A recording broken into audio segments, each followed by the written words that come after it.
নমস্কার, আমি শ্রীরূপা। প্রাইম জলপাইগুড়িতে আপনাদের স্বাগত।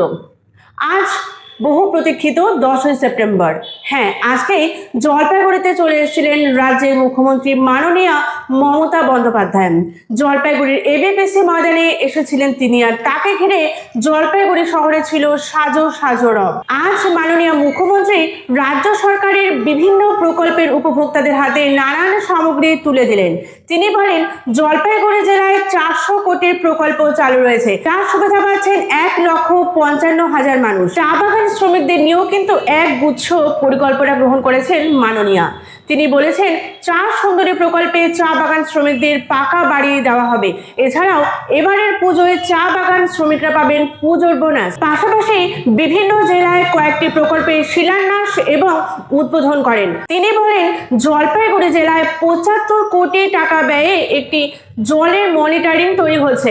অবিলম্বে পানীয় জলের সুবিধা পাবে শহরবাসী। তিনি বলেন, জলপাইগুড়ি জেলায় প্রায় 2 লক্ষ লোকের বাস, আর জলপাইগুড়ি একটি বর্ধিষ্ণু শহর। জলপাইগুড়ি সহ উত্তরবঙ্গের বেশ কিছু স্থানে রাস্তা সংস্কারের কাজ ইতিমধ্যেই তৈরি হয়ে গিয়েছে।